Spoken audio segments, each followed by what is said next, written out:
আসসালামু আলাইকুম।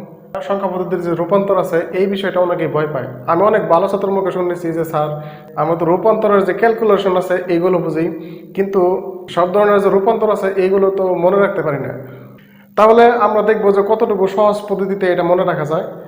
আমরা জানি এই সংখ্যা পদ্ধতি মোট 4 প্রকার। তার মধ্যে এক, দশমিক, যার ভিত্তি 10, 2 নম্বর বাইনারি, যার ভিত্তি 2, 3 নম্বর অক্টাল, যার ভিত্তি 8 এবং 4 নম্বরে হেক্সাডেসিমাল পদ্ধতি যার ভিত্তি 16। এই হলো আমাদের মোট 4 প্রকার সংখ্যা পদ্ধতি, যেগুলোর মধ্যে রূপান্তর করা সম্ভব এবং যেগুলোর মধ্যে থেকে রূপান্তর আসে পরীক্ষায়। তাহলে এই 4 প্রকার সংখ্যা পদ্ধতি ব্যবহার করে যেহেতু আমাদের রূপান্তর করতে হবে, আমরা এই 4 প্রকার সংখ্যা পদ্ধতিকে 2টি ভাগে ভাগ করব। তার মধ্যে এই হলো এক ভাগ আর উপরে এক ভাগ। উপরে দশমিক সংখ্যা পদ্ধতি, এই দশমিক সংখ্যা পদ্ধতি আমরা কোনো পরিবর্তন করব না, কারণ এই দশমিক সংখ্যার সাথে আমরা ছোটকাল থেকে পরিচিত। এই দশমিক পদ্ধতির সাথে আমরা ছোটকাল থেকে পরিচিত, এই জন্য এই দশমিক সংখ্যা পদ্ধতি এইভাবে থাকবে। বাকি বাইনারি, অক্টাল এবং হেক্সাডেসিমেল এই 3 প্রকারের সংখ্যা পদ্ধতি আমরা ইন্টারমিডিয়েটে উঠে আইসিটি পড়ার পর যেহেতু সর্বমত শিখতেছি, সেহেতু এই 3টা পদ্ধতিকে আমরা নাম দেবো একসাথে নতুন সংখ্যা পদ্ধতি, এবং এটা যা আছে তাই। তাহলে এই 4 প্রকারের সংখ্যা পদ্ধতিকে আমরা 2টি ভাগে ভাগ করলাম, এই দশমিক এক ভাগ এবং এই 3টা মিলে এক ভাগ, এই 2 ভাগ।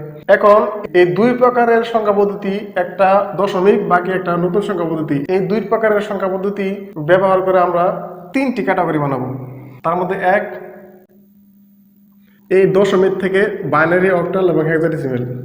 যেমন দশমিক থেকে যদি বলে একটি দশমিক সংখ্যাকে বাইনারি অথবা অক্টাল অথবা হেক্সাডেসিমেল, অর্থাৎ একটি দশমিক সংখ্যাকে বাইনারি করো অথবা অক্টাল করো অথবা হেক্সাডেসিমেল করো। আমরা এই 1 নম্বর ক্যাটাগরিতে থাকবে দশমিক থেকে বাইনারি, অক্টাল এবং হেক্সাডেসিমেল। যেহেতু দশমিক সংখ্যা পদ্ধতির আমরা নতুন করে নাম দিই নেই, তাহলে এটা এইভাবেই থাকবে। এই 3টা সংখ্যা পদ্ধতিকে আমরা নাম দিলাম, আমরা আগে নাম দিছি নতুন সংখ্যা পদ্ধতি।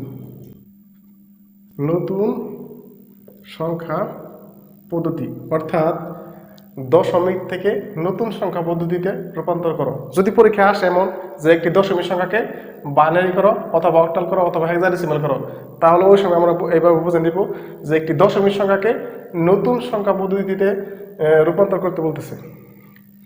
2 নম্বর যে ক্যাটাগরি তা হলো বাইনারি অথবা অক্টাল অথবা হেক্সাডেসিমাল থেকে দশমিক, অর্থাৎ একটি বাইনারি অথবা অক্টাল অথবা হেক্সাডেসিমালকে দশমিকে রূপান্তর করো। তখন বুঝে নিব এই নতুন সংখ্যা পদ্ধতিকে দশমিকে রূপান্তর করতে বলতেছে। তাহলে 2টি পাইলাম। 3 নম্বরে অক্টাল থেকে বাইনারি এবং বাইনারি থেকে হেক্সাডেসিমাল, আবার হেক্সাডেসিমাল থেকে বাইনারি, বাইনারি থেকে অক্টাল। তাহলে এখানে দেখতে পেলাম যে এই যে আমরা 3টা সংখ্যা, এই পরবর্তী 3টা সংখ্যা পদ্ধতিকে একসাথে নাম দিয়েছিলাম নতুন সংখ্যা পদ্ধতি, এবং এখানে নতুন সংখ্যা পদ্ধতির মধ্যে রূপান্তর হচ্ছে, সেহেতু আমরা এটাকে বলতে পারি নতুন সংখ্যা পদ্ধতি থেকে নতুন সংখ্যা পদ্ধতিতে রূপান্তর, আবার নতুন সংখ্যা পদ্ধতি থেকে নতুন সংখ্যা পদ্ধতিতে রূপান্তর। তাহলে এই 4 প্রকার সংখ্যা পদ্ধতি ব্যবহার করে তাহলে এই 4 প্রকার সংখ্যা পদ্ধতি ব্যবহার করে আমরা 3টি ক্যাটাগরিতে ভাগ করছি, যেখানে দশমিক ছিল আমাদের আগে থেকে পরিচিত, এর জন্য কোনো পরিবর্তন করিনি, 1, এবং বাকি 3টাকে একসাথে নতুন সংখ্যা পদ্ধতি, এবং এই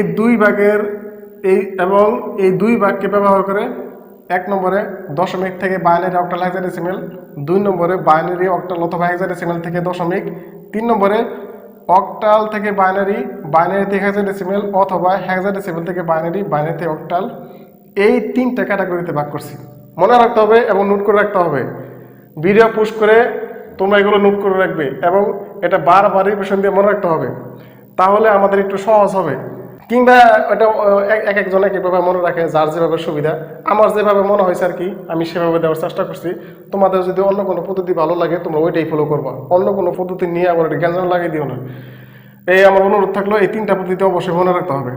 তাহলে আমরা প্রথমে কথা বলবো 1 নম্বর ক্যাটাগরি নিয়ে। 1 নম্বর ক্যাটাগরি নিয়ে যদি কথা বলি তাহলে আমরা এইগুলো মুছে দিই।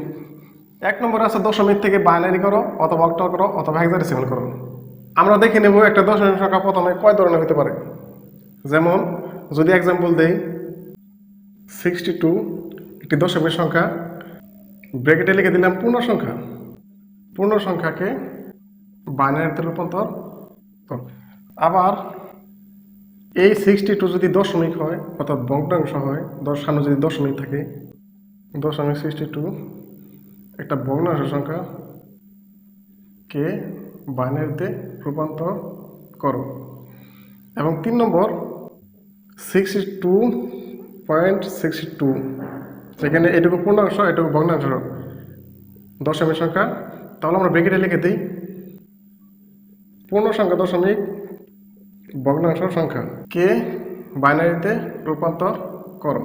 অর্থাৎ আমরা দেখতে পেলাম 1 নম্বর ক্যাটাগরিতে একটি দশমিক সংখ্যাকে বাইনারি, অক্টাল অথবা হেক্সাডেসিমাল করার সময় 3 ভাবে আসতে পারে।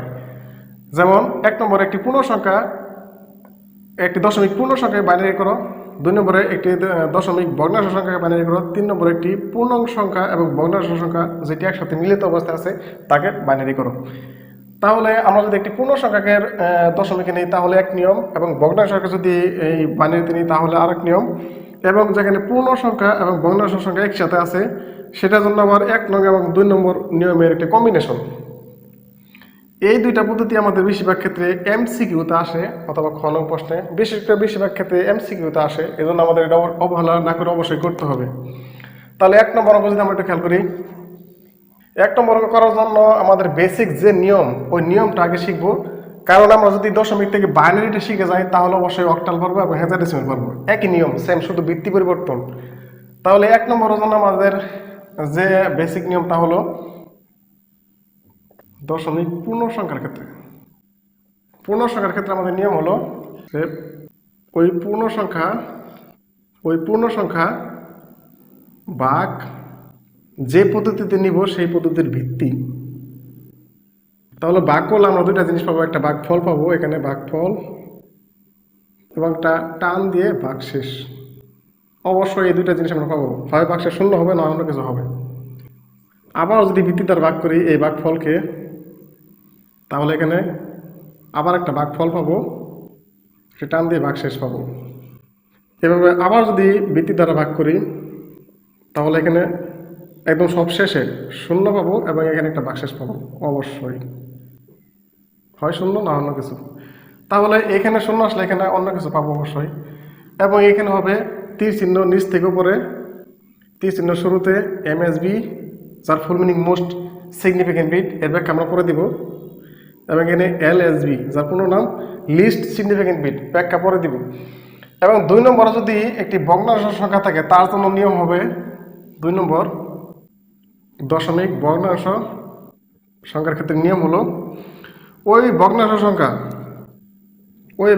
সংখ্যা গুণ যে পদ্ধতিতে নিব সেই পদ্ধতির ভিত্তি। বাইনারিতে নিলে 2, অক্টাল নিলে 8 এবং হ্যাশে নিলে 16। এভাবে দাগ দিতে হবে। এভাবে এখন একটা গুণ ফল যে আমরা পাবো ওই গুণ ফলের পূর্ণাংশ পাবো একটা, এবং পাবো একটি ভগ্নাংশ। আমরা পূর্ণাংশকে আলাদা করে এই পাশে লিখবো, পূর্ণাংশ, এবং এখানে দশমিক ভগ্নাংশ, বাকি ভগ্নাংশটুকু এই পাশে আবার ভিত্তি দ্বারা গুণ। তাহলে আবার আমরা পূর্ণাংশ পাবো একটা এবং এই পাশে ভগ্নাংশ। এভাবে আমরা 2টি অথবা 3টি যাই নেই, আর যদি মিলে যায় তাহলে পরবর্তীতে আর নেওয়ার দরকার নেই। এই ছিল যদি একটি দশমিক ভগ্নাংশ সংখ্যা থাকে তার জন্য বেসিক নিয়ম। এবং 3 নম্বর হবে এই 1 নম্বর এবং 2 নম্বর একটা কম্বিনেশন।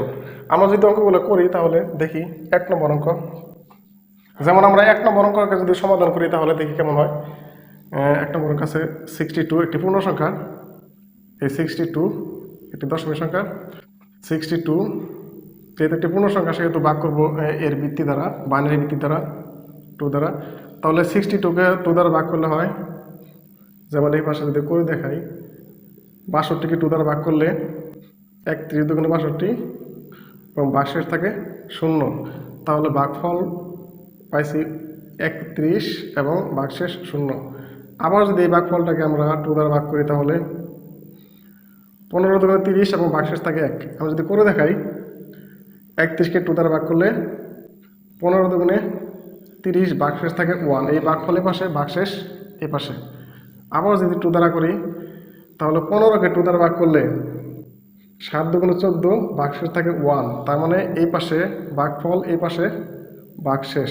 আবার যদি 2 দ্বারা দিই তাহলে 7কে 2 দ্বারা ভাগ করতে হবে, যেমন 7/2, তাহলে হয়তো 3 দুগুণে 6 ভাগশেষ 1, এখানে ভাগফল এই পাশে ভাগশেষ ওই পাশে। আবার যদি 2 দ্বারা ভাগ করি তাহলে 3কে যদি 2 দ্বারা ভাগ করি তাহলে কয়বার যায়? একবার যায়, 2 ভাগফল 1 এবং ভাগশেষ 1। এই হলো ভাগফল, এখানে ভাগশেষ। আবার যদি 2 দ্বারা ভাগ করি তাহলে 1কে যদি 2 দ্বারা ভাগ করি তাহলে 1-এর মধ্যে 2 0 বার যায়, 0 দ্বারা এটাকে গুণ করলে কত হয়? 0 হয় এবং ভাগশেষ থাকে 1, ভাগফল এই পাশে, সরি এখানে 0 হবে, ভাগফল এই পাশে, ভাগশেষ এই পাশে। এই এখন যদি এগুলো মুছে দিই তাহলে এই নিচে 30 চিহ্নের শুরুতে এমএসবি, 30 চিহ্নের শুরুতে এলএসবি। এমএসবির ফুল মিনিং হচ্ছে কি?